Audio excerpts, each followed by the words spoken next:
All right. It did not fade out like I planned, but that's all right. All right. Welcome, everybody, to another episode of the Third Banner Pod. This one is an emergency pod after Kenny Payne's first press conference since the last day of the regular season. I am joined here. I'm Kyle, your host. I am joined by Ty, and I'm joined by Connor.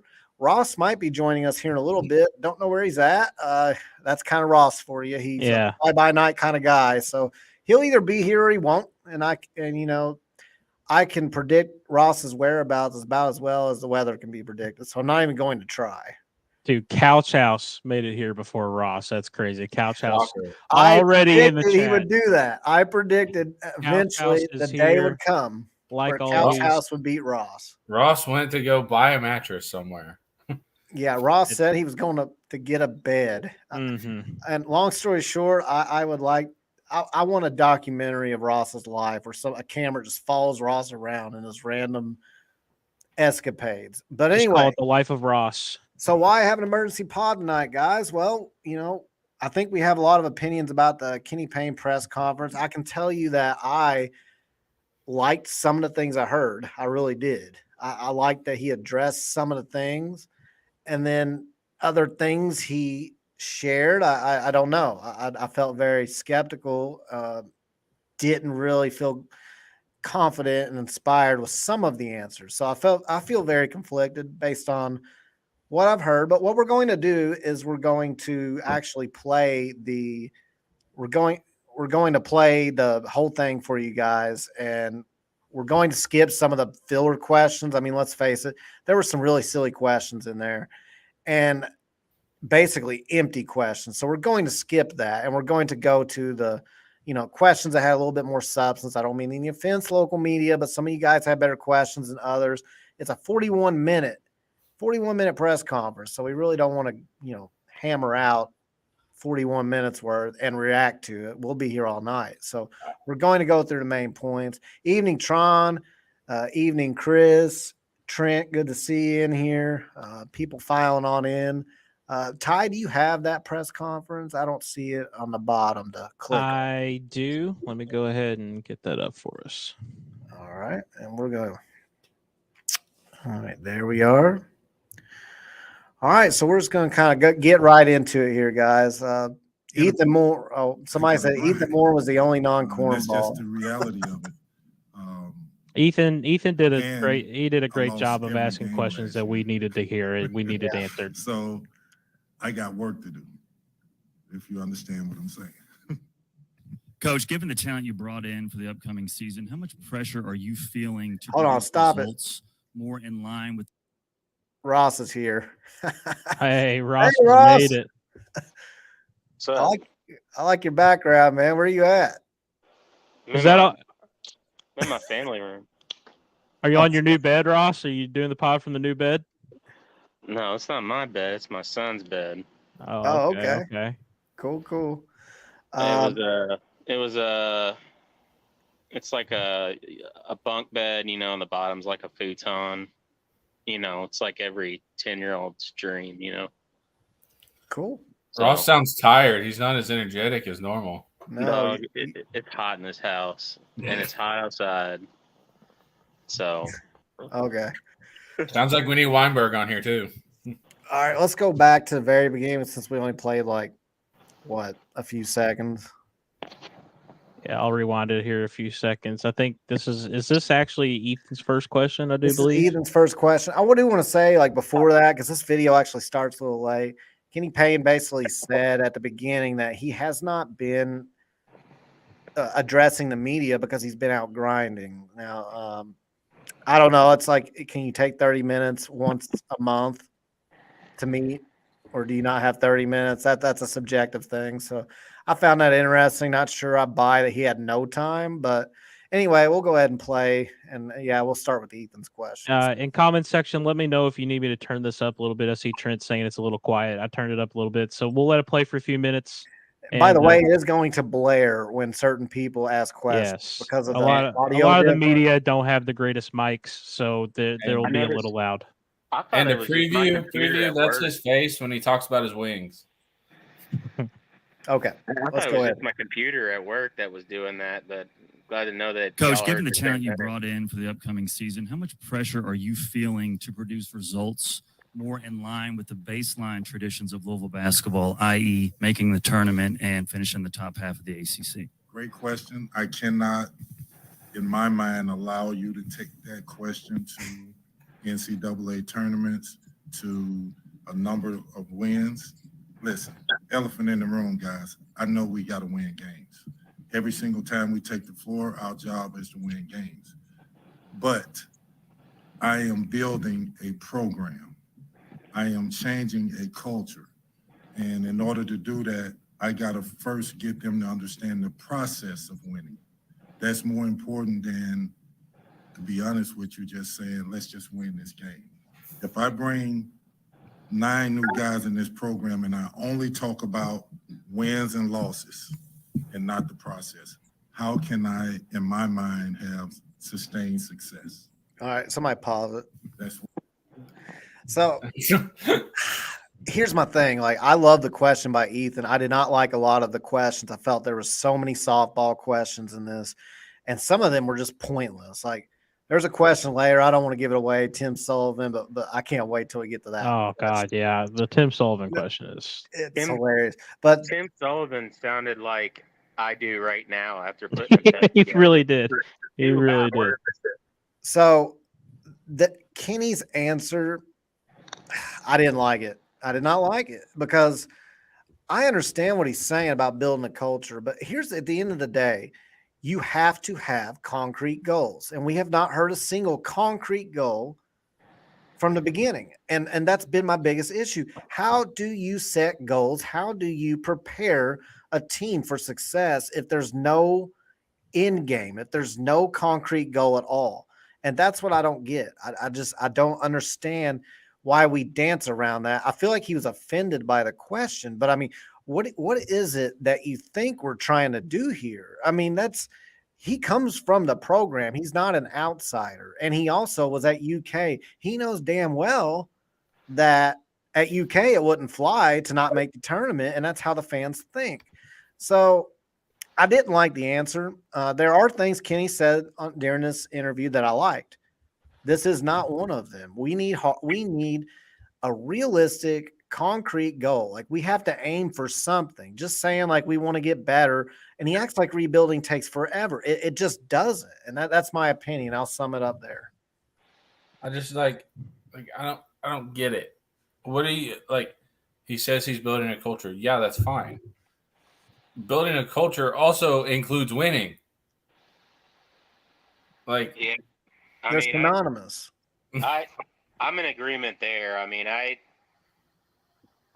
understand what he's saying about, trying to slowly build the culture, build it as a winner, but like nothing can build a winning culture better than actually winning games. So you know what it feels like. I mean, like an analogy that I would use for that is like, somebody that's a good basketball player, right? But they're having an off night. What's the number one thing you don't want to do? You don't want to put them on the free throw line so they can feel the ball go through the net. You know what I mean? That can get them going. Like, what could possibly get winning going through your veins? It'd be winning games and making the tournament. Yeah, like that's how you build a winning A culture. low bar, by the way. A low bar. Yes. Yeah. And I mean, an you should attainable one. Being in the ACC, even though it's not been the ACC that we've all known since we've joined the league or the tradition of before, it's still a good league.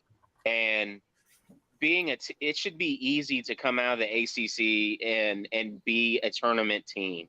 Like, cause you still get some ACC bias just because you're in there. You know what I mean? Like, your brand carries a lot of weight. You're in a good conference that people revere. So, I mean, it's not really that hard to be one of 68 teams to get in the tournament. It's just, it's not a lofty goal. That should be the baseline standard. I Okay. think this is going to be kind of my recurring theme as the night goes on. Is this answer? It brings out what's the best in Kenny Payne and also the worst. The culture talk, and things like that. It's understandable, and he's right. He's right. He has to build a culture. Over the last few years, we have not had a winning culture. The program's seen a lot of dark times, and he didn't get the easiest draw. That's apparent. But at the same time, there's still expectations that need to be met, and he's the head man, and that falls on him. And he says he understands, but sometimes we'll give these answers that makes me think he doesn't. Like it makes me think that he thinks he still has plenty of time. And I'm just a guy sitting on a podcast tonight talking. I have no say in this, but in my view, you don't have that much time because there are plenty of coaches that have proven that they can do. They didn't get the same hand that Kenny got, but that they've proven that they can go and turn things around quickly, and it's definitely attainable. The ACC at this point is not that strong. It's not the same conference that it was just a few years ago. It's Right. totally attainable. It's totally doable to achieve the standards that we expect, and he knows that. And I don't know why sometimes it's like he shies away from it or just tries to make some sort of narrative that this is going to take more time than it really should. And Oh, when it comes to making the tournament, that's my expectation every single year. I didn't expect it last year because I knew it was probably going to take a little bit of time. I didn't think it would be what it was. I don't want to spend too much time going on last year, but Well, look well, at, not to interrupt, but I mean, like, okay, look, you're right. Let me ask you, because I really don't know because of the season we had last year. Did St. John's make the tournament last year? Were they in the tournament? no. But Iona was. They're not in the tournament. They do not have a culture of winning of recent. And Rick's got there. I mean, I don't even do this because Rick was our last. I don't want to say our last coach. We've had two different coaches since then, but I don't use Rick just because he coached here. But I use it because St. John's is in a similar position where they have some name brand recognition back in the old days at the Big East. And they do have a program that carries some weight for basketball. And Rick is a good coach, and he's not saying it's going to take 2 years or 3 years to get this going. Like I want to make it clear. Like I think we're going to have a much better season this year. Like I do. I believe in Kenny. I believe in this team, but the approach to everything is much different from Kenny's approach and Rick's approach at St. John's. And we've all heard that Rick has a big time booster there that's opened the checkbook for NIL and it's allowing him to get players. But what we keep hearing is that Louisville is a college town that treats college sports like professional sports, and we have deep pockets. We had different people have come on our podcast and told us that exact same thing. So if that's the case, then it shouldn't be a 3-year rebuild. It absolutely should not. With our facilities, with our checkbook, our pockets, the fan I'm gonna base. throw it back at you. Like it you can turn this around quickly. Even before NIL, you could turn a basketball program around in college in 1 year. So I've never been on board with that sentiment from Kenny. I'm gonna throw it back at you. Was Kansas State anywhere near the tournament before Jerome Tang? Right. No. There's people that have done it, Gates at Missouri as well. But guys, I'm going to go ahead and say we probably need to start like getting through this a little faster because we're at No, 2 minutes yeah, and I agree. 35 seconds. We're 15 minutes in the pod. At this rate, we'll be here till 3 a.m. It's just the first, that's the first. That is kind the of biggest question. That's the biggest first real answer. question. important question, and that we all have strong feelings on it. So I agree. We'll Well, it continue. is.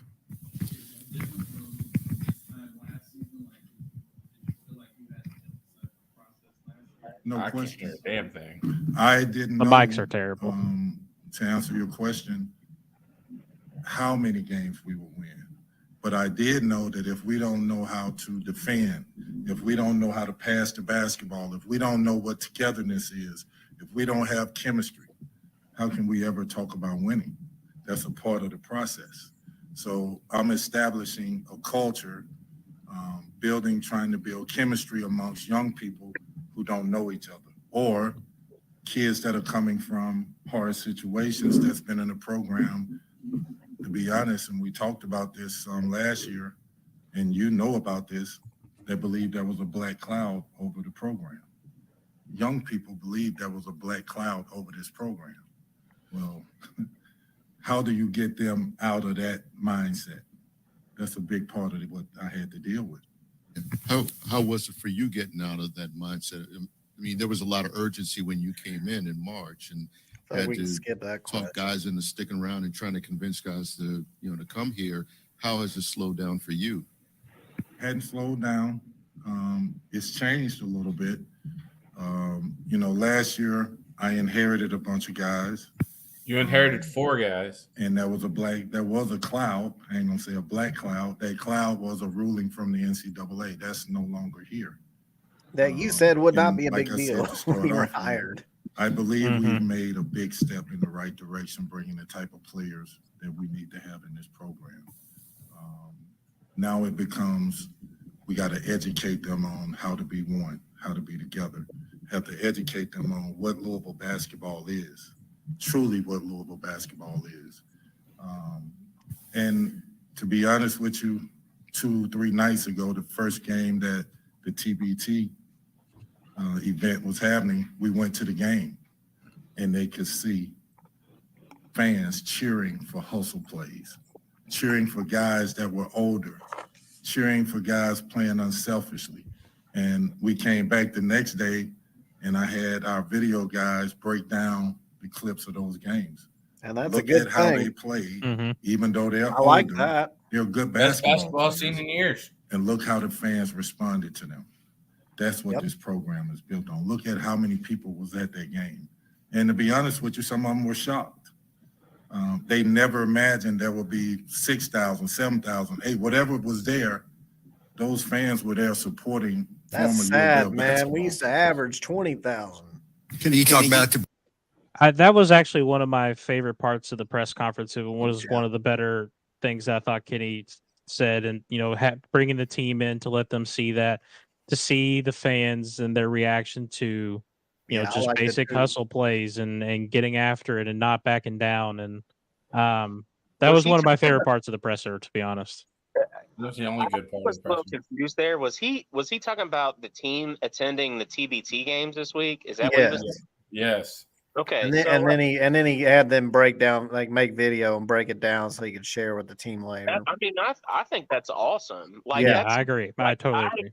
I texted into Rutherford's show this week. I said that I said I don't think that I don't think it's crazy to think that the TBT games could actually hold some bearing for being a launch pad for the University of Louisville to kind of take back, to get things rolling. Like, I hope that the basketball team, I hope those guys did see what they took away some good things from that, because that was only maybe 7,000, 6,000 fans. And they heard how loud it was, and they saw how the fans reacted to that. And I think that that's great. I would hope, I don't know if it's even legal, but I would hope that maybe some of the TBT players have been playing some pickup with the guys that are currently on the team. And, hopefully that they're learning something from these former guys. You know what I mean? Like, because that's one of the things that Kenny likes to drive home, that this is a players and former players university, and he said that he will take on any infractions violations. He's already done it. That the NCAA told him, like, this player and this player couldn't be here, blah blah blah, and he's like, well, you're not going to tell me that former U of L players can't come in this facility. I will take the infractions all day, every time. He said that. He said that when we visited, and I think that's awesome. So Yeah. I think that's a great thing. Hopefully the guys really did see what they needed to see from that, because it's like I've been saying, the fan base is here. The fan base has always been here. We just want to see you hustle your ass off and leave it all out there. All right. Right. Let's keep on rolling. Bringing in so many new players. There's one that's still a lot of questions about Tyler. Can you just speak about where things stand with him? But we're still waiting on the process to get finished. Feel good about it, but we'll see when it's done. Kenny, as far as last year, you told a story about a passing drill you did with the guys that it just took them hours to get it figured out. As far as with this year's group, what did you see in workouts that tells you that? I think, first of all, our guys already know that if you win, people going to show up. He said it took them. him They already know that 3 practices, 3 hours or something. Yeah, it was good. I mean, but it was just, we did some stuff with ticket season holders, and they got to meet our players a little bit. And the players said when even though we won 4 games. Do you have any particular question with a timestamp that you want to get to? Because it's a little difficult to. I just kind of skip until I hear the right question. I don't know like where they're at. Hard thing for you to do though, when you say you don't want to hype them up, but I assume you have to. We're skipping this one too. You have to do some of that, correct? I mean, is that not difficult? You don't want to listen to that one. Get down. All those things go apart to winning. And they need to understand that. And that sort of takes care of the pressure. Kenny, you talk about building a program, establishing a culture with so many new guys. Is there anything from last year that actually carries over, or are you almost starting completely from scratch with this group? No, I think there are things that carry over. I think that, I'm still emphasizing passing the basketball. The philosophy doesn't change. The fact that we didn't have the success that we wanted to have last year, well, we should be better this year. We have to be better this year. I understand that. But you won't put a concrete goal on it. Like he could win 5 games to be better. I brought in maybe a better product and more of a better product. I can't believe. Is there anything you'd say was a particular? I can't believe he said that Danilo was on a Final Four team when Danilo did not play. We'll get into that. That's a little further in. We'll get into all that good stuff. But, my only thing about that is most of it's fine. The passing, emphasizing that. Yeah, I understand. And I initiate your offense. You need to share the ball.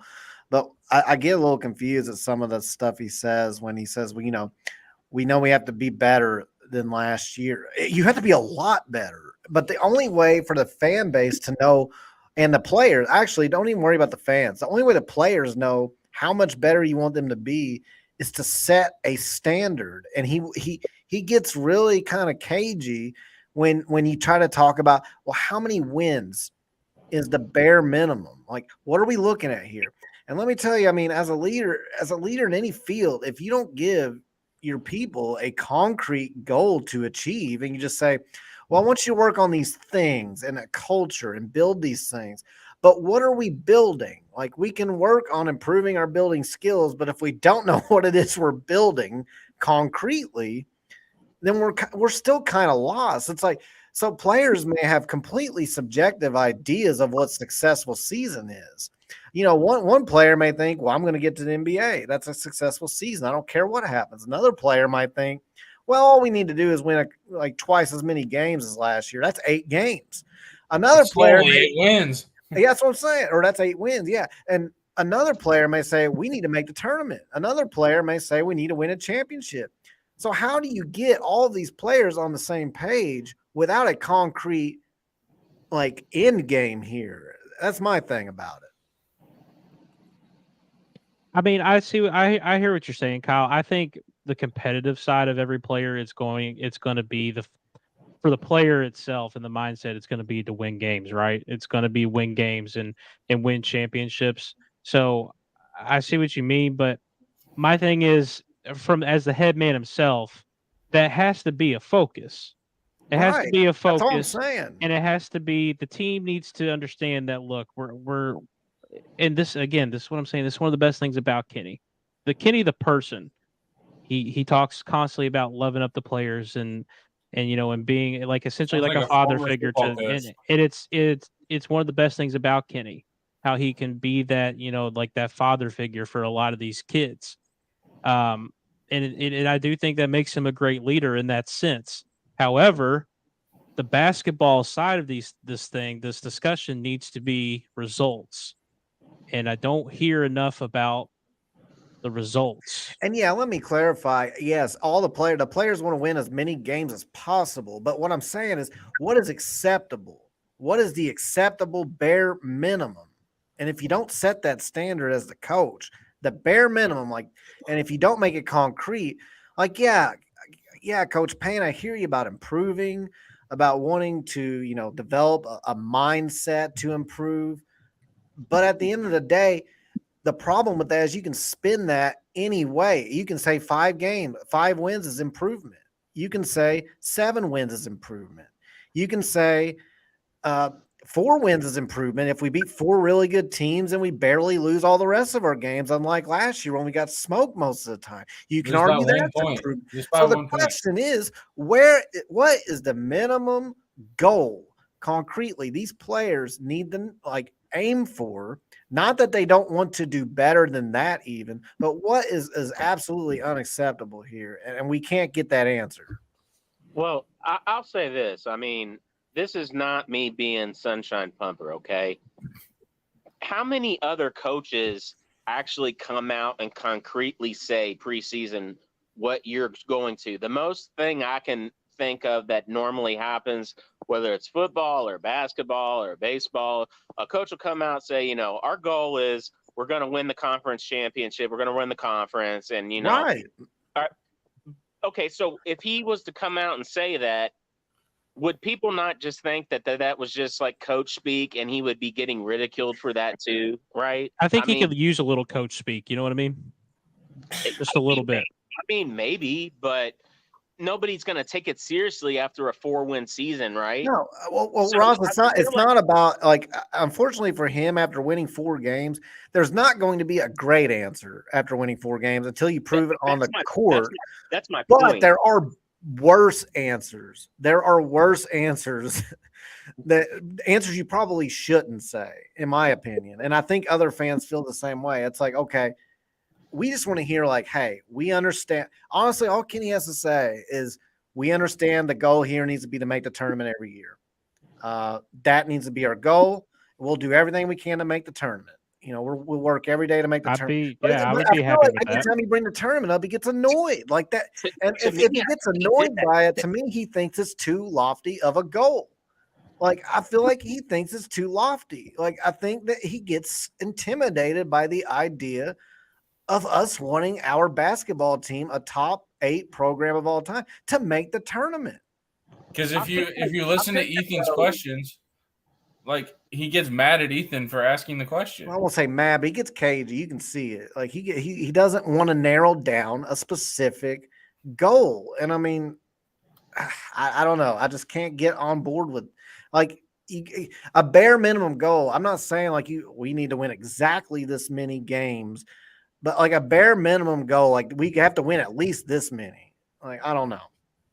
I don't know. I mean, I feel like multiple times in this press conference, he made it a point of emphasis saying, hey, I understand what the expectation is here. I'm a former player. I get it. I've seen when we were at our best. I know what the expectation is here, and I know what it needs to be. He basically said what you're saying without actually saying it. I understand, U of L 248 there in the chat is saying, that's my buddy Chris. He's saying Rick came out and said, we'll never be outside the top 25 again. There you go. That's a concrete thing, and we really almost weren't. I did that, but without actually coming out and saying it, he's saying it. That's a big, from what we got last year, what he said today was a big step forward, in my opinion. Like I'm being honestly, how I feel like I'm being pretty honest and subjective, or that's not even the word. I'm being pretty honest in my analysis of that. Like but it's how we all perceive it, right? Like you perceive it a different way. I perceived it this way. Like it's all about how we feel, I guess, you know. What ultimately all that matters is that him and the team understand what the goal is. That's all that matters. I guess I don't agree. I think the fans need to kind of have an idea of what the bare minimum is, because if the goal is to get better, that doesn't tell us, like, what do you consider better? Like, okay, Jeff Brom's a good example. Jeff Brom said he wants to compete for conference and national championships. Okay. Yeah. That doesn't mean he will every year, but that means I know where his head's at, and I know that he understands what it means to succeed. I feel like, I'm going to be completely honest. I feel like Kenny Payne doesn't think we need to make the tournament. I want to say something real quick. I want to jump in. I see Tawan Manners and Anthony Easton here in the comments. Guys, I think you're right. No coach comes out and says, "Oh, we're going to win 24 games this year." That's not what we're saying. No. What we are saying is, I think Kenny could use, Ross, you mentioned coach speak. I think Kenny could use a little coach speak answer here. Something along the lines of, well, you know what? We saw what happened last year. That's not acceptable. This year, we are going to make the tournament. We are going to push and strive to make the tournament, to compete in the ACC. I'm not asking for a concrete number of wins. That's not my point. I want to hear, I don't want to hear, I know what the expectations are. We all know what they are. And I know Kenny's not silly. He knows what the expectations are. I want him to say, we are going to do everything in our power to make the NCAA tournament this year, to make some noise, to get back to what we all expect. And he doesn't say that. He does not say that. He kind of dances around. I'm not going to say make the tournament. That was the first opening statement he had, pretty much. It was like, I don't want to put it to wins and losses and, making the tournament. Like, so I guess really the debate is, do you think we should be making the tournament or not? That's the real debate here. Yes.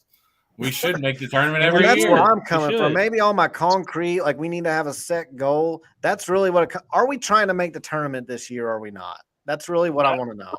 And look, or is this like a 10-year rebuild here? I think that Kenny, I can see where other people are coming from, right? Like, I believe that Kenny knows what the standard is here, and I think that he is pushing for that standard.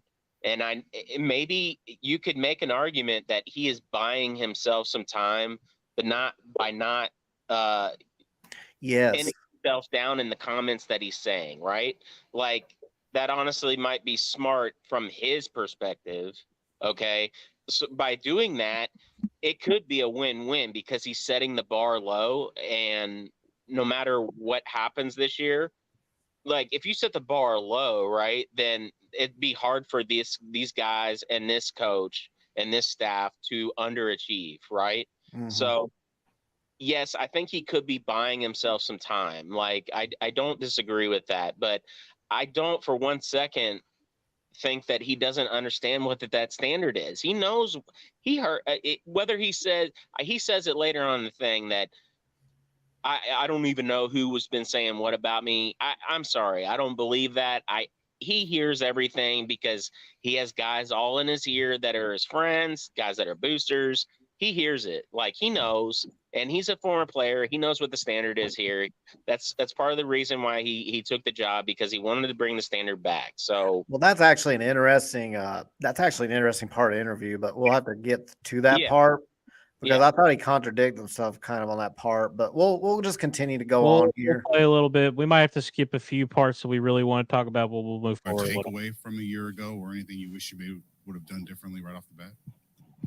The biggest takeaway for me, and this may make sense and it may not, a lot of people talk about leadership. Correct. But they're talking about it from a standpoint of success. Setting the bar until you experience failure, so the players can succeed. How can you really talk about leadership? So for me, Every single day, I walked away saying, I did not cheat one kid. I did not cheat this program. I pushed, I pried, I fought, I scratched, I hugged. I love these kids every single day. That's hard to go in and say, guys, I believe we're winning this game. Do you believe? That's hard because you see it in their face that maybe they don't believe. They don't believe they have what it takes to fight through to get a win. Then You have to try your best. Isn't that part of being a coach is to inspire and make your Well, team think? it is, and that's my point. I think this was actually I thought this was a pretty interesting answer. And I've kind of feel like the genuine reaction he has to it. Like he didn't like he figured that out quickly. Like, telling these guys, hey, we're gonna go. It's January and we're losing game after losing game and losing game, and he has to continue to try and lead the guys and get them pumped up and ready to play on a Tuesday night when we've lost 5 in a row. I don't mind that answer. I thought it was a good answer, and it was insightful to me. I don't mind that answer. It was a good question by Mark. It was a good question by Mark. What's up, Big Mike? Big Mike in the house. I did see Mike asked. No one asked him the hard-hitting question of if he, is good with Canes or not. We but don't have time for Canes. We don't have to. We don't have time for that tonight. By the way, that's for another night. Tawan, is it Tawan? I don't know if I'm saying your name right, so I apologize. I'm not. I haven't seen you in here, so just want. But hey, good to have you, Tawan. Thanks for joining in, man. Thanks for joining in. Awesome. To instill that in them, and you give it your all, and you see what happens. So maybe that makes sense to you, but for me, the biggest thing is leadership isn't when you're winning and everything's hunky-dory. Oh, okay. And everybody's looking at you. I want people to look at me and say, which some people have said, I watched your press conference. I watched you in the beginning of the season. I watched you in the middle of your message never changed. And it didn't. It never changed. No matter what people were saying, I knew in my heart what I was trying to do. Kind of going off that question, when you think about the guys who have stayed from last year's team, how have you seen them take the next step as leaders after, like you said, hitting rock bottom? Let's take each individual guy. So Brandon I actually like text me this morning at 8:30, 9 o'clock. KP, I'm 8% body fat. I'm ecstatic. Now he understands. Okay, real quick. Anybody get Rick flashbacks? Talk about body fat. Hey, I don't mind that. I'm just good news, man. Hey, but no, this was insightful, and I'm glad to hear this from Kenny. Like, kind of give a little report on the guys that stayed and returned from last year. This was pretty insightful. So we'll continue playing. I probably played basketball 15, 20% body fat, 12%. Now I'm below 10. I love that. That means he's understanding what I'm trying to do. First, Mike James. Mike James has came in, and I can play him at the 1, 2, 3, or 4. Come on, man. How about that? Come on. Now, Kenny, and we'll continue playing. Kenny goes on to say that Mike has worked hard over the offseason. He's worked on his ball handling, which is awesome, which is great to hear. I still have serious doubts, and maybe Kenny. I would assume Kenny knows better than me, but I have serious doubts that Mike James is really going to be able to play the 1 through the 4. But I am glad to hear that Mike has worked really hard over the offseason, worked on his ball handling, which is, in my opinion, the number one thing Mike really needed to work on, especially if that's his expectation and his role in this team is going to be spelling at the point guard and playing more guard. He's going to have to work on that. So it was good to hear. Yeah. He has worked so hard on his ball handling, on his shooting, that I can put him all over the court now and he'd be comfortable. I like that. And his ability to lead when he's never been in a position in college I like to lead.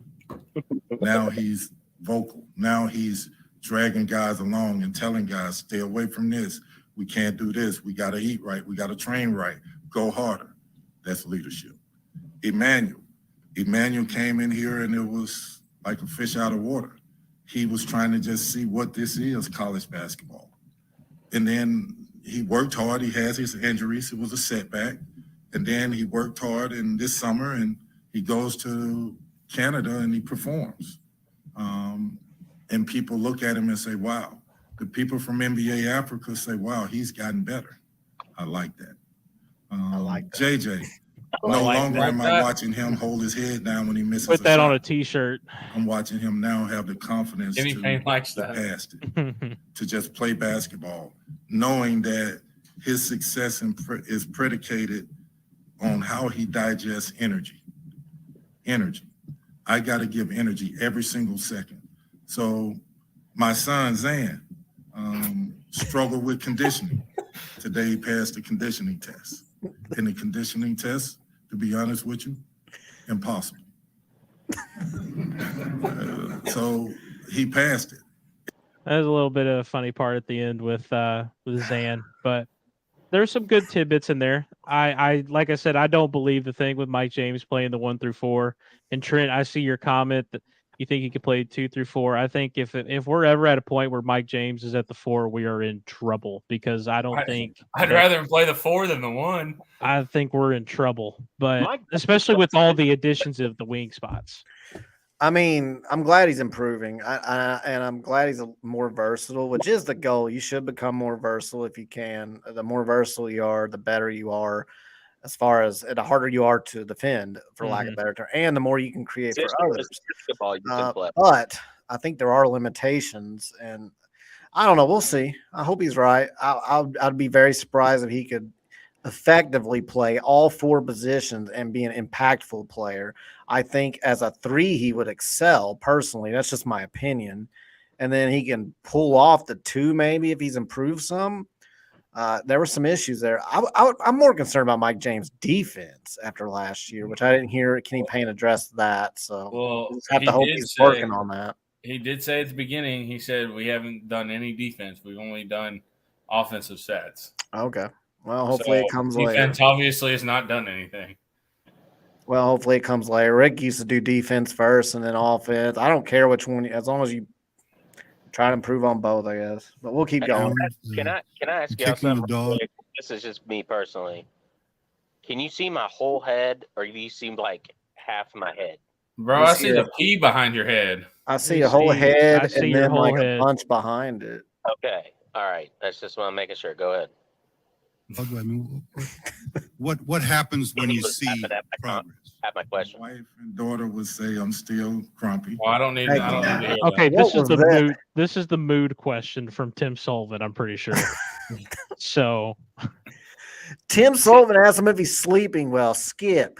Yeah, Tim, we're not. What's happened since you left the CJ? You used to grill Rick Pitino when he was winning. You used to grill him, and now you're asking Kenny Payne about his melatonin supplements, if he's getting enough sleep. Hey, Come Kenny, on, since you switched to sleep number, how are you sleeping at night? What's your number, by the way? Tim just got done putting together a futon bed. Yep. Just like you, I think, or was it a bunk bed? Bunk bed, futon bed. Bunk yep. bed. Tim, man. Tim, you got to come with some coming in with hard-hitting questions, man. You're not even a softball. That's like a paper ball, man. Come on. I know you're getting up there and you're just like me. Like, how are you sleeping? Yeah, cute little moment. If you want a little more insight to Kenny. How's your arthritis, Kenny? Yeah. I'm the head coach. Are cute you little moment. Are you taking your ginkgo biloba? Is your cholesterol levels higher than normal? Are you taking your glucosamine chondroitin? Because I am.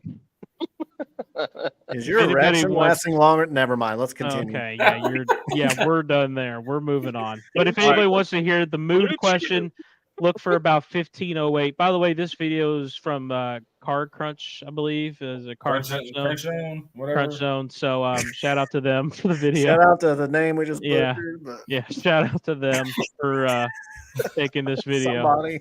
Yeah. Right. Move forward. Hopefully. So that comes with stress. He's still talking about his the stress of building something. Overlooked because you can say he's just the head coach of Louisville basketball. No, not for me.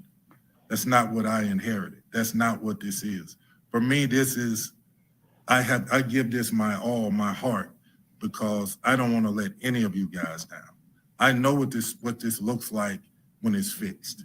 I know what it looks like when you see a winning product, a winning program. Is that a horse, Ross? Everybody's happy, fans, media people, supporters. Communities, I understand that. That's pressure. So Absolutely. obviously I'm gonna have good days, and when a kid's not doing what I need them to do, or a team is not doing what I need them to do, I'm gonna have bad days. Kenny, obviously for you guys to get better, the new guys coming in are going to have to be big contributors. Can you talk about the 7, 8, how many new guys there are, When he and talks what about you've his seen from wings. them and what you like? This is the I wings. like the fact that they are in the gym, gym rats, work ethic, across the board. They all are unbelievable in the gym and focus. Good. I like the fact that they listen, and I'm constantly talking about the ability to listen and apply. I like the fact that they bring something different. I have a bunch of players that are versatile. I got a situation where I could put Trey White, Trenton Flowers, D'Lo, Curtis Williams. I mean, guys, like when you have the ability to have wings that are between 6'5" and 6'7", 6'8", 6'9", and there's 5 or 6 of them, it looks different. And they're hungry, and they're versatile, and they compete. Now, sometimes they lose their mind a little bit when they're playing against each other, because you look to your left, you look to your right, guess what? I'm not head and shoulders better than this guy. I look to my right and I say, oh my God, he's just as good as me. If I don't play well, coach is going to see me get whipped. That's what's happening in our practices. That is a good thing. It is good. It's a good thing. It is good. It's a good thing. He's basically saying the talent level has risen and guys are competing. That's exactly what you want. I thought that was one of the best points in the entire press conference. I want my wife to have the sparkle in her eye when she talks about me, that Kenny Payne has the sparkle in his eye when he talks about wings. That's exactly what I was going to say. This is a good point, and I'm glad Kenny brought all that up. But, man, it just does confirm every joke we've ever made about boneless chicken farm wings and Buffalo Wild Wings and shit like that. It confirms every joke. Like it loves his wings, gives a little man. more insight to Kenny's philosophy on basketball and how he wants to coach his teams. And it shows with how he recruited as well. He wants those guys that are 6'8", 6'7", that can do multiple things. Yeah. But that is good. That is good. They're competing and they're raising the bar against each other. That's great. I mean, if that's really happening, that's great news to hear that they feel like they have to step their game up because of their peers. I mean, that's ultimately what you want from all of them. I mean, to me, how I see it, like looking at short term, long term, like it looks like we're trying to be Leonard Hamilton, Florida State. Yes. And, honestly, I think that if that's the case and we're getting talent like that, it's gonna provide a lot of results in a positive way, So, it just I'm not against that. Like Leonard Hamilton was a thorn in Rick's side for a long time. I mean, Mac in particular, Mac couldn't figure it out. Yeah, and Rick is a Hall of Fame coach, arguably the best coach of this generation.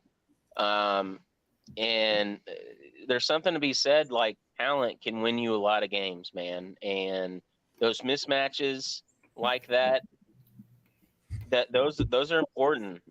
So, I mean, we'll see. I thought it was a great answer though, so we can keep going. Mm-hmm. About recruiting, what's the perception you think of this program now? I mean, most of the people here have seen it be successful, but hopefully they tell us this is what I'm trying to do with this basketball. I don't know about you guys. I don't care about that question. And then we say, okay, great. We'll help you do this. Ahead of that one. You're not. They're not going to come. They need to know that I'm invested. Doesn't allow anything to. He gets to Sky Clark here eventually. I think it's in the next few minutes. I'm hoping we can kind of catch it. To knock him off kilter, stay in. I don't want to see you when you're playing well. I can't evaluate you then. I know what it looks like. I think this is it, right? Yep. Stays even kid is and how we're going to help him. Kenny, what have you seen out of Sky Clark this summer that gives you the confidence in him to be a floor general and be that point guard that you want to pass first guy? Very talented, very skilled, doesn't get rushed, doesn't allow anything to knock him off kilter, stays even killed, flatline, poised, like can shoot it, can handle it, can defend, mentally tough. But my message to him has been, I don't want to see you when you're playing well. I can't evaluate you then. I know what it looks like just watching you train. I need to see what it's like when it's not perfect. How are you going to handle adversity? Because adversity is going to come. How are you going to lead when the team is headed in the wrong direction? You have to lift us back up. You have to be that energy bus. And so he's embraced that role. He's been vocal. He's done everything that I've asked him to do, and I'm happy he's here. He's a good basketball player. That's a good point. You throw adversity at them to see how to handle it, and the ones that handle it the best, they become the leaders of your team. He obviously has the faith in Sky to be that guy, and that's good. I mean, I know Sky's had a history of some controversy as far as the amount of places he's been. I know Illinois fans, they don't like him, but I'm glad to hear that while he's here, it sounds like he's got a good head on his shoulders, and I agree with Kenny 100% there as far as, like, you know, you're only as good as the adversity phase. Anybody can do well when things are going perfect. It's when the shit hits the fan that you got to figure out what you're doing. Go ahead, Ross. Go ahead. I'm sorry. Like, No, it's a good answer, but he's made this comment a few times this year, in particular to Sky. Like, I don't want to see you playing well. I can't, like, that answer just bugs the hell out of me. So you want him to suck? Like, no, I want, even when you're playing good, you should still be able to pick apart things that that you can improve upon, you know? So I get what he's saying. I think what he's saying the way is he's wording it. It's the way he's worded it that way every time, and it's just been bugging the hell out of me. Like, I want Sky to play well. We need Sky to play well. He needs to be playing well even during adversity. Yeah, like, there might be a dip, but we need him to still be playing well. Like, this team is going to go as he goes. Well, I thought that's what he said. I thought he was saying, I want to see how you play when adversity hits, which to me, he's just saying, like, yeah, I know you're going to play well when all the conditions are perfect. I want to see what you do when in a high stress situation, when things don't go according to plan. How do you adjust? And I liked it. I mean, I have no problem with it. That's just me. When is Ethan's second question? It's coming up here at 25:01. But yeah, no, just real quick, and then we'll move on. I loved everything that Kenny had to say here. I've gone on record on this podcast saying that I believe Sky Clark's going to be our best player this season. Everything I heard here, this was awesome to hear. So it just kind of echoes my sentiment, and I'm glad to see that Kenny feels the same. So, yeah. Kenny, earlier this month, the rules changed with the coaching, and you can have more. Okay, yeah. Can you Jody, update us on your staff? And there are things about this profession that people forget. Jay Hey, Wright, Kenny, for what's your example, favorite color? Mine's Kenny, I won yellow. 4 games my first year. From this is that I'm stronger as a person. You know what? Let's just move ahead to Ethan's next question. There you go, right there. Coach, you talked a lot about the process and what you have to do with that process, but at the end of the day, programs are assessed through wins. How do you plan to blend into that process and turn those into wins? Again, I believe the process helps it's subtle, but you see it. Not just winning. So do you want me to win and cheat to get players? I hope you don't. Do you want me to win and a lot of kids to get them here? I hope you don't.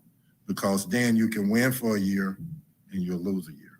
I don't like that answer. It was way too extreme. He went way extreme on that answer. I hate that. I hate it. I don't like that answer. Because, like, what are you – I don't understand it, for one, because I think he's, like, trying – this is just how I interpret it. It's like he's trying to say that, you know, just building through the portal with, like, I guess guys that are only care about NIL or something like that, like just recruiting the portal and NIL and stuff. It's like You can only do it for a year. We can only That's do what it I'm for a saying. year or something. And that is the most bullshit thing I've ever heard. I'm sorry, it is. Eric Musselman's already proven that wrong. Musselman has proven it wrong. Jerome Tang did it in 1 year. We see what's happening in Miami. Like, why? I don't understand why he thinks that way. If he wants to, build a program through, focusing more on just getting high school guys and bringing them along and developing, I get it. But like this sentiment that I don't know what he's trying to make. I don't know what kind of connection he's trying to make. Well, and where are all of his freshmen from high school that he brought in last year? They're all gone. So the idea that you're going to keep guys that you get as freshmen and then you're not going to keep portal guys, it's not true. And for two, they've cracked down on waivers. So if a portal guy comes in, unless he's going pro, he's probably sticking with you, unlike a high school guy who at any time can go in the portal. During the portal time, I mean, Connor, you don't have to correct me. I'm talking about during the portal eligibility period. They can just jump right in there. Hey, if you're a grad transfer, you can go in whenever you want. Well, yeah, but I'm talking about, like, I know what he's trying to say, but that's not even my biggest issue because it's already been debunked by the fact that all of his freshmen left.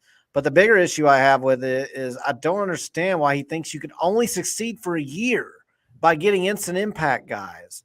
Like, you're going to be turning over your roster every year in any team is, because they're either going to enter the portal, they're going to go pro, or you're going to land freshmen. The days of having a bunch of fourth year, fifth year seniors that have spent their entire time in your program, they don't exist. They don't exist. Those days are over. And I don't, like I said, I don't know what connection he's trying to make there. When he said that, I had to pause it and just shake my head. I don't understand that. And it's been proven time and time again that that's just not, it doesn't have to go that way. It doesn't have to work that way. But at least Ethan's persistent. Like, he asked the same question, just different ways, and got a worse answer every single time. He's trying to get and that's where, like, we argued earlier about what's concrete and what's not. I think Ethan's just trying to figure out what is our goal here. What do you call successful? Like, what is it that, like, what's I don't a fair want to minimum? win that way.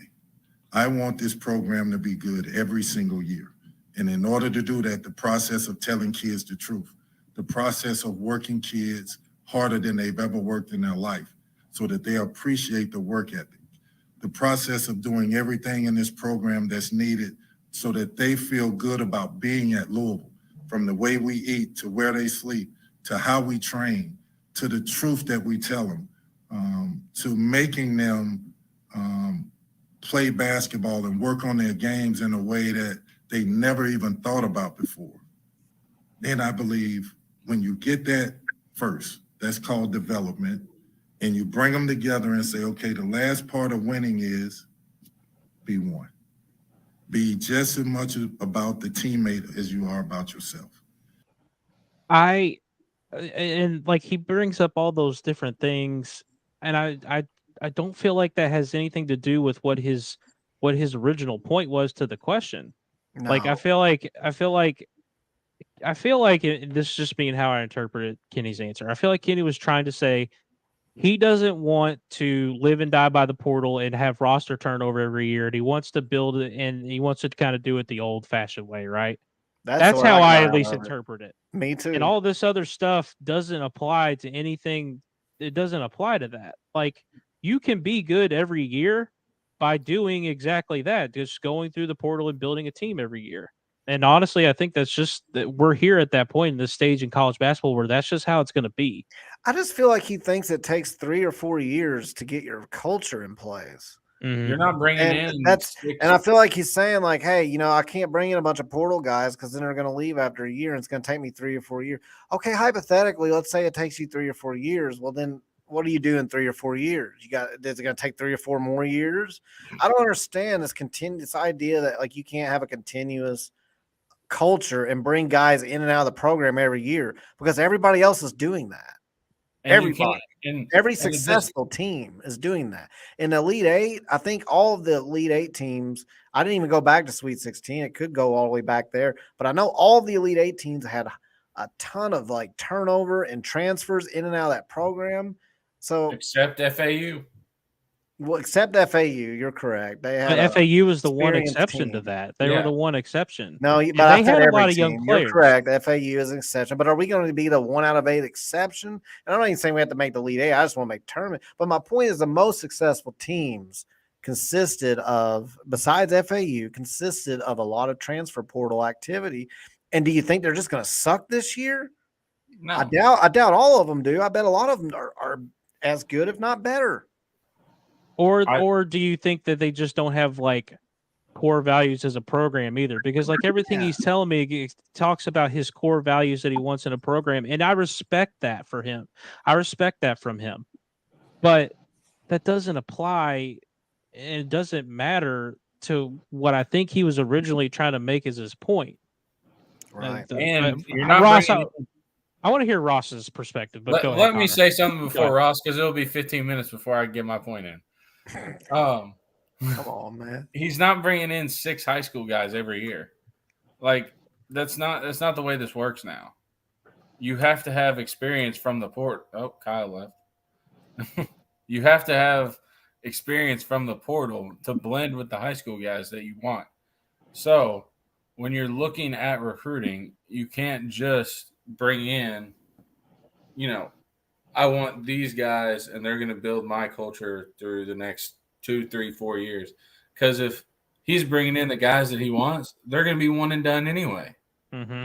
So what's the difference between bringing in a high school guy and a one and done high school guy and a one and done portal guy? Or the portal guy has experience. Or what's to stop let's just say, and this is hypothetical, let's just say Trenton Flowers kills it but isn't going to go pro. He's not going to go the NBA route. What's going to stop someone like Duke from coming in and trying to tamper and offer him more money to come out? That's what I'm saying. Like, there's going to be more turnover.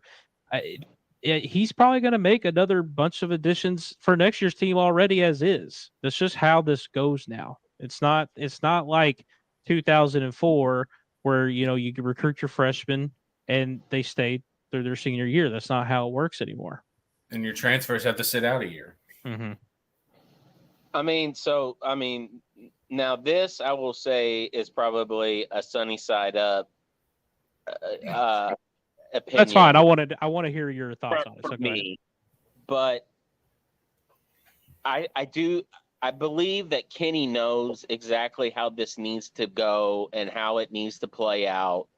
So for me, I think what he's doing, this is just me. This is my perspective, my opinion. I think what's going on is that he's saying we've got to get a good foundation, a good culture here before we can start exploiting the portal. Okay? Because if you just start exploiting the portal, it's going to be very, very hard, at least for him, to make a winning program and make a consistent winning program. So what he's saying, I feel like what he's trying to do is we're trying to build this culture and we're trying to build this winning culture so that expectation is understood. And then once we have that here and you have guys that are coming back and remaining in the program, then you can start taking on the portal guys and you can adopt them in. If you don't have that to start, then those portal guys can have too much emphasis on the culture of the other players, which you could make a point to say, well, that's up to the coach to handle that, right? Or to analyze that and say whether this guy would be a good fit or not for the locker room. But to me, that's how I perceive what Kenny is doing. That's just me. That's what I believe that is going to happen. But we're not going to know until it actually happens. I mean, that's the long and short of it. But that's what I think is going on here. Okay. I hear what you're saying. I will say I don't agree, or I don't think that's, I don't know. It's tough. That whole answer to me was or not. I mean, yeah. That's the long and short of it. Like, I understand why a lot of people are pessimistic. I do. Like, I absolutely do. I was one of those not too long ago, but I just, again, like, I'm choosing to buy in after talking with Kenny personally and meeting the players and being around the team. Like that's all I have to go. Ross had his come to Jesus meeting with Kenny, and then now he's bought in. So I guess my final thought on it, we can move on, is do you think it's easier to get a portal guy with experience to buy into a new culture change, or do you think you have a better shot of a younger freshman who's coming into the program and college for the first time and who has this transfer portal eligibility when the portal opens? And then and then the real final thought I have is, why can't you do both and mix it together like everybody else is successful? But anyway, that's just me. I think it depends on. We can go ahead and move on, though. We probably need to move on. We're an hour and 5 into this. We still got we just got 15 minutes. Connor, if you got it real quick, go ahead. I think it depends on the kid. It really does. Like, if you're in a shitty culture at the first school, you're gonna want to buy in more to the new culture that you're at. So I think it just depends on the kid. All right, we can talk about this all night. This next part is about Caleb Glenn. I thought it was a cool little update on Caleb Glenn. We'll move into that. And that's where we're trying to get to. Kenny, what have you seen from Caleb Glenn so far since he's been here? Caleb Glenn, obviously Kentucky kid, Louisville kid, a little bit behind in the perimeter stuff because he's been bigger, stronger, and we played him around the basket. Natural. Now he's having to learn to be on the perimeter. And at 6'6", 6'7", you can't just think that you can catch the ball from 5 feet and score over 7-footers, 6'10" guys. So I'm asking him to embrace being uncomfortable being on the perimeter, and he's done a great job. He plays hard. He should be a great defender and bring great energy. He has gotten better since he's been here. He's going to be Dwayne Sutton 2.0. I agree 100% with him saying that. Love that. Love everything about that.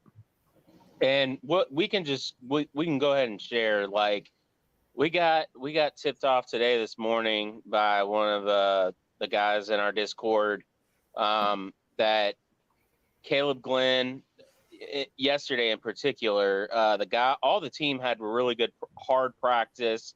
They all looked really good.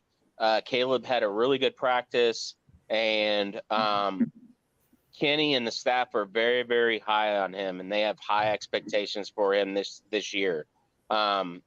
He is a physically well-built kid. He's very strong already. So he could be one of the real surprises this year as a freshman. He's not a lot of people are talking about him all that much, and he might be one of the biggest contributors as a freshman this year. We can all hope that he's Dwayne Sutton 2.0. That's what we can hope. If he becomes that, that'd be great, because Dwayne was very underappreciated, but he did a lot of great things. He was really the glue guy for years here. But we'll move on. He's a good kid too. Yes, he's a good kid. Yes, we'll move on. This next question is about Dennis Evans. A nice little tidbit on Dennis Evans. Someone else that's new is Dennis. What have you seen from him so far as he's gotten here? And you've kind of spoke about it when he was signed. You said there's no potential, or you said something along the lines about there's no limit to how good he can be. After you've spent a few months with him, can you kind of just take me through what you've seen? Gee, that dude had great personality. He really did. Get that out. Work ethic. Probably the most unique player on our team. 7'1", very thin, elite shot blocker, but has a really good touch. And so the game isn't going to slow down for him. He has to adjust to the game. Today's basketball games are fast, moving. He can't be behind the action, because if he is, he'll find himself reacting. I want him to anticipate and act first. I like that answer too. He's gotten better. He's gotten stronger. Still has a long way to go with those areas. His conditioning has gotten better, but he still has a long way to go. But he's Has a he unique passed the conditioning basketball test? player, a unique shot blocker with Ah, unique we can only hope. to go with an unbelievable touch around the basket. So he's basically saying he's not quite ready. He's only got to take 4 steps to get all the way down the floor. Yep. But hey, Yeah. that was A+ answer. I love that. Love to hear that about Dennis. I think the thing I've noticed, his answers with player development questions are great. Mm-hmm. His answers with every other question, not great. Well, I think, that just might be a coach still trying to find us. We've always known Kenny's a good developer, right? So those kind of come a little more naturally. The coach speaks stuff. The head coach, being a head coach, running a program, yeah, like he's still finding his footing, and he talks about that in his press conference too. But yeah, go ahead.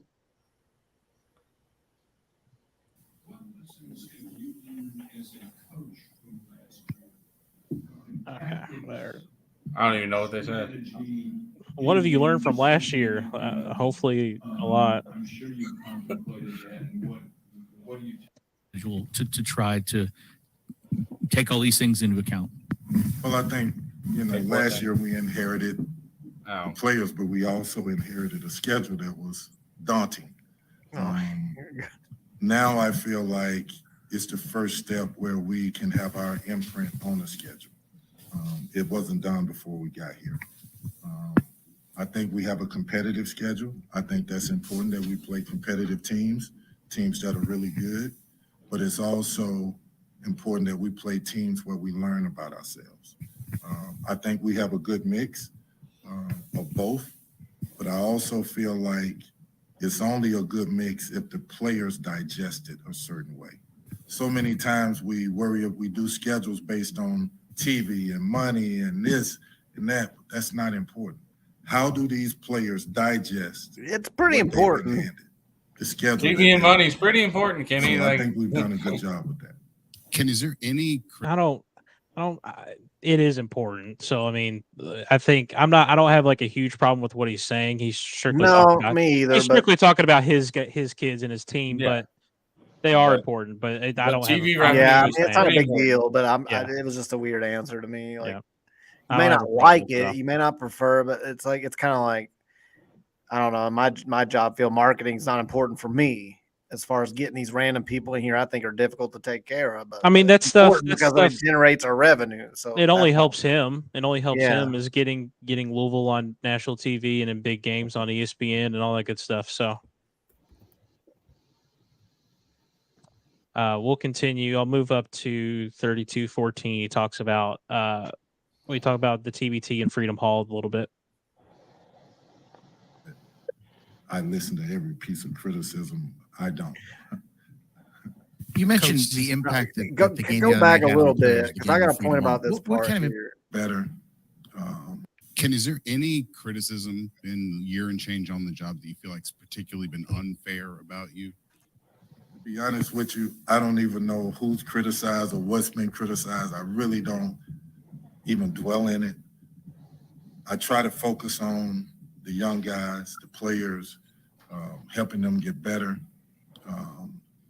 Again, if someone got criticisms of me, please give them to me. I'll work on them. I don't take it personal. I'm all about doing the right things. Yeah, but last year, pause it. No, hold on, pause it. So he just contradicted himself. Like that's the first thing I know. He said, I haven't heard any criticism, which means you're not trying to listen to it, which I don't even believe that. I know somebody alluded to that earlier. I don't believe that. For one, I believe that those around him have said like, hey, this is what people are saying if they're not the ones saying it themselves. But you can't say like, I haven't heard any criticism. I'm focused on these guys. Hey, I'm open. I'm all ears. Go ahead and give me your criticisms. And then right after this, he will turn around again and say, but I don't listen to that. It's like, it's just a weird answer. And like last year, somebody asked if he had what he was going to do different with the staff. And he was like, I don't know. I have the best staff in the country. I don't know what you're talking about. I don't understand the question. Well, I don't know. I don't feel like that compares to this. This was just like two different opinions that It's like, okay, go ahead. I'm all ears. I'm open minded about it. But then right before and right after that, you talk about I just focus on these guys. I don't even know what criticisms there are. I don't believe that for one, but for two, like you can't really be open minded and say you're all ears while simultaneously saying you haven't heard anything yet. So it's just a weird answer. I didn't pick up on that initially hearing that earlier, but you're not wrong. You can't be mindful and be you can't be mindful and hear people and criticisms if you're saying that you don't hear them. So you're not wrong. That's a good point. All right, that's it for me. I listen to every piece of criticism. I don't. You mentioned the impact that the game the other night had on the players, the game in Freedom Hall. What kind of impact did that have on you? What was it like to sit there, watch that crowd? I know, did you mention maybe on the TV you might look into playing a game there? Dude, this might wince at this, but there's a lot of moving parts to that, but could that happen? During the first half of the game, Josh Hurd came over and was like, Kenny, we may need to think about playing a game here. This is Josh Hurd, please, God, if you're listening, do not, for so many reasons. One, we've had our time at Freedom Hall. Every Louisville fan loves, appreciates, has so many fond memories of Freedom Hall. Yep. But we don't need to revisit that. We closed out Freedom Hall in storybook fashion. Mm-hmm. It could not be any better. I every year I go back and watch that game at least once at some point. It's one of my most fond memories as a Louisville fan. And it's just a regular season win, but it was so perfect. You could not have written a better script. Right. We do not need to go back to Freedom Hall to play. That is Bellarmine's home now. Leave that to them. Yep. This TBT going back there is cool. It brings back little fond memories and stuff. But please, God, Josh Hurd, if you're listening, leave it alone. Don't touch it, man. Leave it alone. We don't need to go play a regular season game there. I don't even really want to play Bellarmine there, to be honest. I think I'm perfectly fine with playing Bellarmine every year. I'm perfectly fine with playing Bellarmine, but it needs to be at the Yum Center. I don't want to play another regular season game in Freedom Hall. Yeah. Please, Josh Hurd, if you're listening. Hey. You're probably not, but if you are, dear God, don't. You know what that reminds me of is one of my favorite shows, Justified. One of my favorite shows, Justified. It had, I think, 6 seasons. Tremendous show, tremendous seasons. So what did Justified just recently do? Which I was excited about, just because I love the cast, the original cast. They decided they're going to come out like over a decade later with a new season. And I've watched the first 3 episodes. It's not the same writers. It's not, the plot is slow. It's not anything like the original. And that's what we're trying to do here. We're trying to recreate something that we closed the book on. Like, if Breaking Bad comes back after what happened with Walter White and Jesse at the end, which I know Jesse had a movie spinoff, but there's just things you cannot, and I didn't really like the movie spinoff for what it was worth. There are just things you cannot add, like close the book. It's a great book, man. Don't do it, Josh. It's a fantastic book. You don't need to reopen it. Don't do it, man. You don't need to. Ross, go ahead. I know you want to get on that. Ross, go ahead. What? I'm good. I mean, don't touch it. Like that we closed our history on Freedom Hall. Like when we did it, and it's that building is somebody else's now. We need to just move forward. You don't need to go backwards. Okay, like it just isn't. Don't mess with it. Just do not mess with it. Just leave it alone. Plus, we got to recreate. Like we're at a point where we've struggled for a while. The answer isn't, well, let's just go back to a time where we didn't struggle. We can't do that. We got to create any thoughts? No. All right, let's keep going. We'll keep going. But yeah, Josh Hurd, that is not a fan service thing that we want. So please don't. It's an unbelievable venue, unbelievable environment. Look at how happy these fans are. And for me, it was probably one of my first times being back in the arena. And it brought back a bunch of memories of how competitive the games were, how supportive the fans were, and just what it felt like to run down the ramp onto the court, what it felt like the darkness of the arena, and to see the softness of the rims. There's a lot of little things that, when you compare like the Yum Center to Freedom Hall, you forget like Freedom Hall for me looks sort of smaller than the Yum. No shit. I didn't realize, but it held 19, whatever. It didn't look like that, even though they cut parts of it off. But so many memories. So, you can visualize sitting and being in the game and Coach Crom there, so much. Being on the court and the camaraderie that the teams had together and the way we talked to each other on the court, and then seeing how we would also take that in the swagger to go and talk trash to the other team. Doing that in Freedom Hall, it just brought back a lot of memories. That probably one of my first time being in the arena since I left. I can't think of any other time, probably when I came back to school when they were still playing there, maybe once or twice. But being there helped me realize just how important and special that place was to so many people. It's important and special, but the book's closed, so let's leave it closed. But I thought it was kind of cool to see Kenny kind of go down memory lane a little bit, kind of share his thoughts. Great and feelings on memories, Freedom for Hall. sure. It Great was, memories. yeah, but we it don't was want to be definitely- justified in 2023. Just leave it be, man. Oh man, yeah. Josh Hurd, don't do it, please. Ethan has one more question. Just, right? Coach, just asking about this upcoming season. Just what I know, guys are still getting to campus and you're just now getting together. But what will it take, or what do you guys have to accomplish now up until the season starts to make sure, it's nothing like last year? One, the mentality, the togetherness. I think everybody talks about, I'm good and I'm okay and we're good as a team, but then adversity hits. And when adversity hits, you see guys splinter.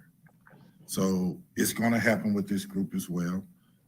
But what happens when the adversity hits, and I continue to talk about it, and I keep talking about being a giver as a player. Are you going to go your own way, or are you going to buy in the team and make sure you're a piece of the glue that keeps us together? If we can be together, if we can fight together, if we can play together, if we can share, if we can take joy in each other's successes, we got a chance to be a good team. But we only can know that through adversity. We can never know that through success. We have to hit adversity as a group early so that we can grow. I understand now why Denny Crum plays so many tough games early, so that you can see yourself go through things. Maybe you win, maybe you lose, but you get to see what adversity is at an early stage so that you can learn from it.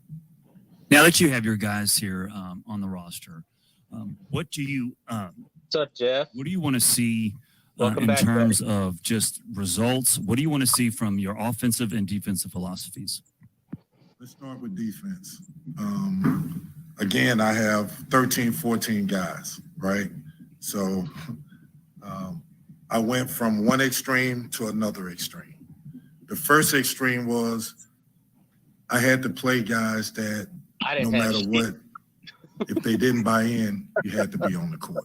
You were you had nowhere else to go. Now I have guys that it's 13 or 14 of them that are Division I players that are pretty decent players. That's a smack in the face. Debatable. That's a slap in the face. I have to evaluate everything. So I want them to know that defensively, we have to create havoc. If we don't, and the offense controls the pace of the game, probably won't play 8, 9, 10. Probably playing 7 or 8.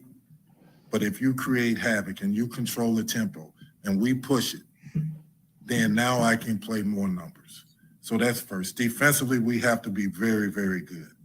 We have to not allow the offense to run offense and be smooth and sort of like Bellarmine did to us, to just move the ball and wait for us to make a mistake and burn us. Well, no. Now you create the situation where you're controlling the offense. I hate that he first. brought up a bad memory. Second thing, offensively, we Before he goes too far into offense, when it comes to defense, for me, I'm more like everything he says sounds great. Yeah. He Does he doesn't know what wreak doesn't really havoc go he into needs? how he's going to create havoc. Is that by Right. press? Is that by traps? But my thing is because of the roster management and how like we've stacked it with wings. Is Sky going to be able to handle all that every single game? If you're like if you're going to trap more, if you're going to press more, you're asking a lot of your one true point guard on the roster, and everyone can get into Quran and others Blah, blah, playing blah. guard. I don't want to Tyler, do that. Yeah, That's a as Tyler of if he right gets here. now, until we see Right, it happen, the only true guard that I know on this team is Sky. That's going to be asking a lot on him to handle trapping or whatever various ways he's going to try and create havoc on defense. But it just comes back to my only irritation. Like I know at the beginning I kind of went in on that one answer. I feel like there's been a lot that I've been happy to hear, but the things I have not liked are when we don't have specific concrete ideas of what it is you're trying to do. And so Ethan's questions are all, I know Ethan's mindset because I feel like me and Ethan typically share a lot of similar opinions and we ask a lot of the same type of questions. Ethan is trying to figure out, okay, what is our goal? What is our bare minimum goal? And then like with this question, like what is a Kenny Payne defense look like? What does a Kenny Payne offense look like? Like, okay, a Rick Pitino defense. It was full court pressure for a long time, and then it was his unique zone, his matchup zone that he created when he evolved later on in his career. A lot of these coaches, Dean Smith was the four corners guy decades ago. Like there's just certain guys you're like, okay, like Leonard Hamilton is a full court press, long athletic. I think that's what Kenny Payne is going for. Like Ross mentioned it earlier, is the Florida State thing. But again, we don't really know that because he doesn't really come out and say. He says we want to create havoc. Okay, well, there's a lot of different ways you can do that. I don't know. I didn't. How are you going to do it? Right? Are we going to do a matchup ways. zone with our 20 wings that we have? Like, what are we going to do? Are you going to play matchup zone? Are you going to press? Ross, go ahead. I know you want to go ahead. I was just going to say, when you build a roster the way that he has, that benefits you in the sense that should benefit you defensively. Okay. Because you should be able to switch. You should be able to switch ball screens seamlessly, right? You're not going to go under screens. You're going to go over screens. You're going to maintain, you're either going to go over a screen or you're going to switch, and the next guy's going to be there to pick up. Like there's no real give and take because you've got guys that can guard multiple positions. So I think that's what we're going to do. But again, right, he does not say that. So it's all an assumption. We're all still on this kind of like wait and see. And this was an issue I had with Chris Mack. Now, we knew his defensive philosophy was the pack line, which I didn't really care for, but we at least knew. But Chris Mack on offense never had an offensive identity, and it was awful offense. And then he brought Ross McMains in, our Lord and Savior on Discord. Ross McMains reference, and that didn't really work out too well. We heard about what and Chris Mack could never say exactly what it is we were trying to do on offense. And so I had the same criticism then. And Kenny can't tell us either side of the ball exactly what we're doing. But anyway, I'll digress. We have to play fast. We have to get the ball up the court. We have a team that's unique in the fact that the guards, 1, 2, 3, can all post up. They all can shoot. They all can. Well, it's only a secret until game one. Use that. My bigs. Jeff, brother. Comments. Jeff, what do you mean? Like this isn't about why is it? Jeff, thanks for stopping by the way. But what do you mean, brother? Like reveal his secrets. It's not. We're gonna play games. We're gonna play games this year. So we're gonna what is the point of keeping a secret on if he's going to plan on instituting more of a 2-2-1 trapping press? or a 2-3 zone that's that's going to trap more. Like I don't understand what you mean. Coaches say what they're going to do in pressers all the damn time. Scott Satterfield said he was going to run stretch left and stretch right every damn play. And boy, did he ever. He did do it, but no, he didn't. But we're not talking about Skyline Scott. This is my thing. This is my thing. Kenny, I think Kenny is a good basketball mind. So why not tell us? You tell us that we want to create more havoc on defense. Okay, how? Because we just watched a full season of it and we never saw anything like that. So that excites us. We want to know how you're going to create more havoc on defense and play faster. How are you going to do it? What's your strategy? What's your plan? That doesn't need to be a secret. We're not. This ain't a war, dude. We're playing basketball. And I mean, does he really know what he? That's my scare. My fear is he doesn't really know exactly what he wants to run. And I hope I'm wrong, but he's had plenty of opportunities to clarify these things. I didn't know what we were trying to run last year at all. And I don't think he did either. And so to hear in the offseason, like, okay, create havoc. Well, obviously you want to create havoc on defense. Everybody wants to create havoc on defense. Well, it's hard to get out and run when your big guys don't know how to make an outlet pass. So, I mean, that's and then you also have one guard on the team too. That so you can't run them to death. I mean, pressing would be great, but if you've got, I don't know. Yeah, I mean, there were a lot of problems last year. So, I mean, I'm talking about this year, one guard. Like, you can't run Sky Clark into the ground. So again, it's a wait and see. I mean, that's where we're. I just hope he has a specific concrete offense. And I'm sure starting to worry he does not. I'm sure he has a basketball strategy plan for that, but we want to know. Like, tell us what it is. Have you all been working on a zone, like a trapping press that we don't know about? Have you been working on your man-to-man defense? Like, let us know. Our man-to-man defense last year was shitty. Anthony said answers like these are why people are still skeptical. Yes, because it just comes across. And Chris Mack did the same thing on offense every year in the offseason. He would dance around that. And then what would we roll out there every year? Like one guy dribbling at the top of the key, dribble, shotgun, clock, shoot a deep three, boom. Didn't get the rebound. We score 40 points and we lose. Hope Jordan Mora hits a couple shots. Fresh Kimball, dribble in the air out of the basketball. Yeah, anyway. They can face up, but they also can be passers into the post to guards. So they can play a little bit on the perimeter and beat people off the dribble, but also be good in the post. So post action is vital. Shooting the three, vital. But none of that matters. None of that matters if you can't pass the ball to each other. So offensively, I need a group that's a very good passing team. Then I think we have the ingredients to be a winning basketball team. Now, will we win? You can win basketball. We'll see. They'll prove that. We will prove that. But it's not going to be given to us because, again, the schedule is tough enough. I don't mind that as an aspect of the offense. But we will be a better basketball team. Kenny, you kind of, I talked about Sky earlier, but I'm just wondering, since this is like your first brush with bringing guys in from the portal, what that experience has been this like. Guy struggles getting questions out there. He's been on a struggle bus. To come in and now, I feel like that's me asking questions. Who is that? Sky Clark was a starter at Illinois for 12 games. Trey White, starter at USC. Probably all freshmen in that conference, Pac-12. He was. D'Lo was on a Final Four team. D'Lo was on the bench on the Final Four team. All right. Oh, come on, man. He was still on it. He was on it. D'Lo has, I guess experience with the team, but he has no experience playing. So that's, it is what it is. We'll continue. There are things that those guys bring to the table that we need.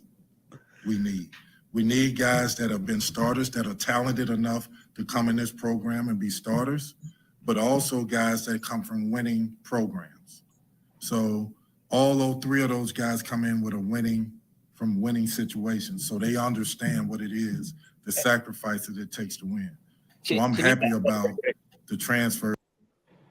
So to me, I don't know if anybody else picked up on that, but to me, that right there is something that you can take that that he's not against using the portal. Like, to me, that's an answer that you can take going forward, saying we want to get guys in here that come from winning programs. You wouldn't say that if you were closed-minded and didn't want to exploit the portal. So I like that answer a lot.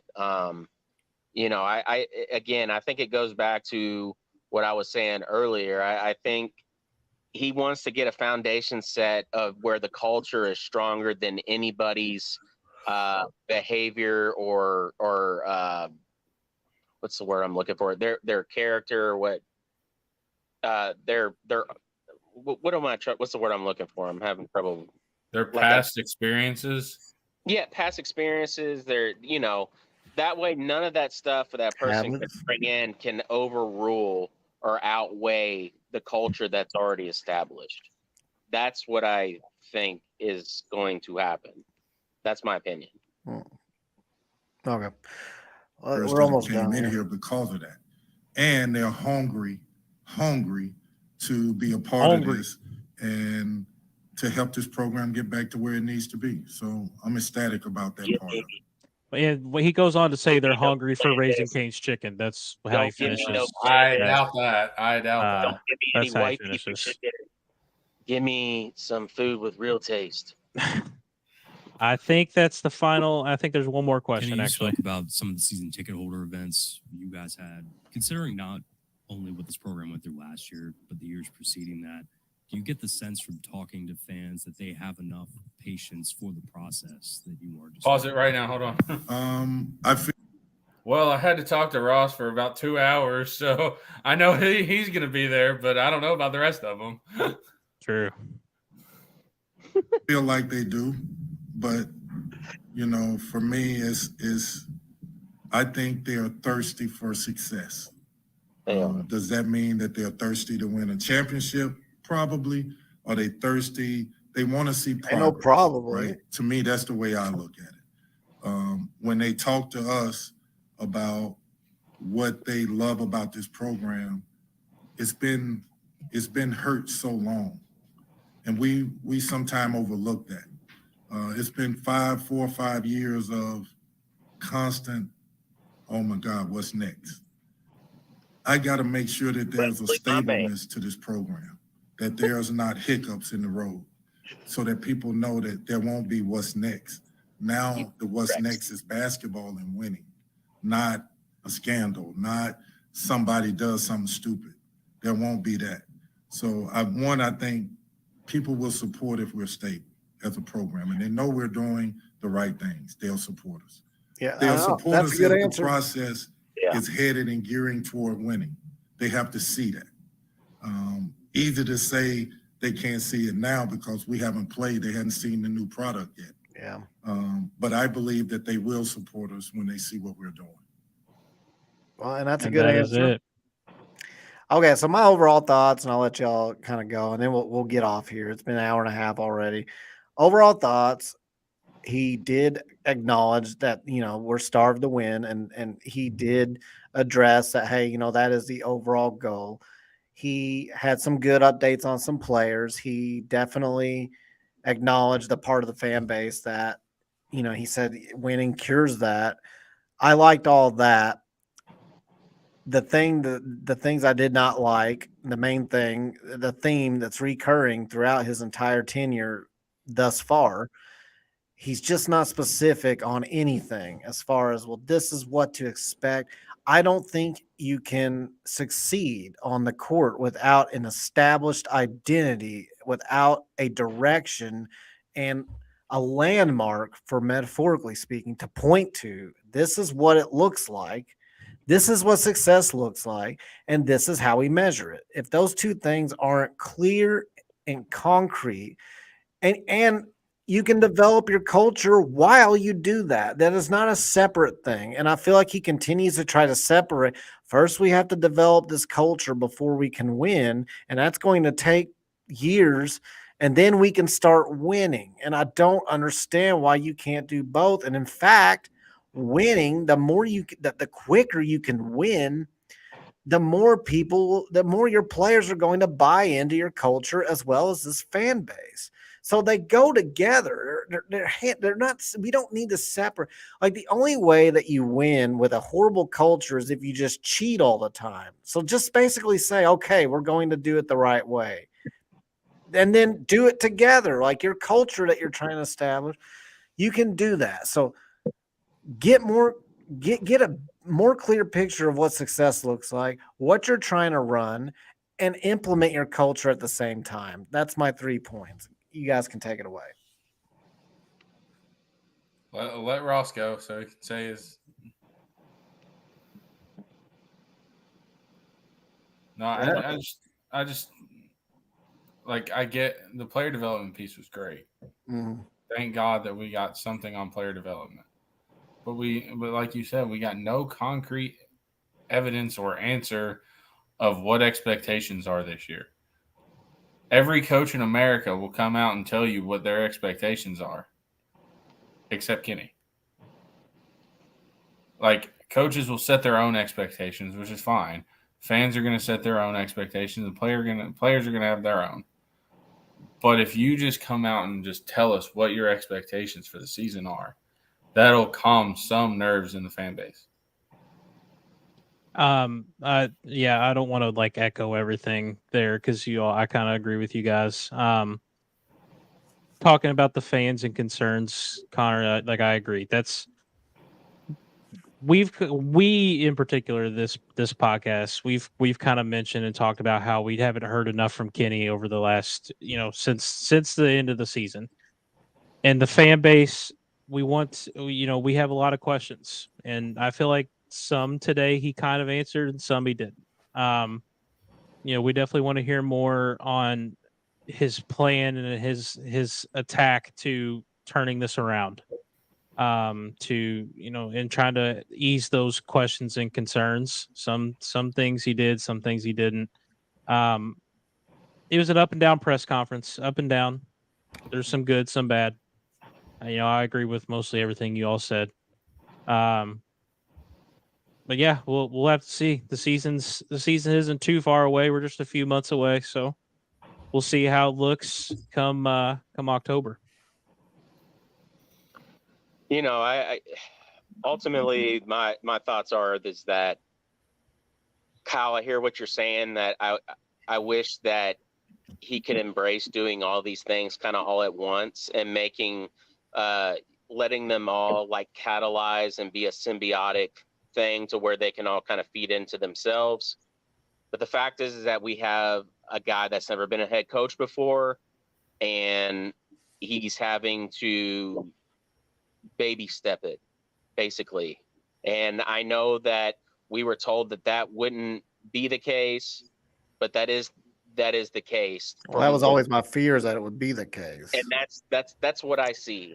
I see a guy that's still trying to find his footing, and I do believe in him. And I think he's done a good job thus far of flipping the roster and making it more talented. But he's still finding his footing, and that's basically where we're at. And the only thing of where we are now is it's all a wait and see. And while it's a wait and see, it's all based on your perspective of how you want to perceive whether we're going in the right direction or in the wrong direction. I think he gave us a lot of answers today that were different, and a lot of stuff that we didn't hear last year. Some of it was some of the same stuff, but I thought he did a good job of at least establishing a different narrative for this year compared to last year. That's just me. All right. Well, hey, good episode, guys. Good recap. I feel like we've all, different opinions on some things, and that's great. I feel like everybody, got a lot out of it. Good discussion. We'll see what happens. I appreciate everybody hanging in there tonight. Commenters, all guys. Really do appreciate it. And we'll let you all go. If you got to go take a dump, go for it. Connor said he's got Yeah. Just call him out. I'll make it real short and sweet. Thanks guys for tuning in tonight. I've seen some new guys here in the chat. Jeff, good to see you, Wesley, and some others. So make sure Even you though guys. Wesley shit on Canes, he's a great person. Hey, that's fine. Well, you're about Wesley, to shit on yourself. Yeah, you don't true. Get Wesley can have his opinion on Canes. That's fine. But anyways, thank you guys for watching. Thanks for tuning in. Make sure you like the videos. Okay, seriously, like the stream, like the videos. That helps the algorithm. Subscribe and all that good stuff if you all like what you're hearing. Yep, and notifications and all that good stuff. So thank you guys. Thank you all genuinely. Thank you. Go Cards. Thank y'all. Go Cards, go Kroger, and baby.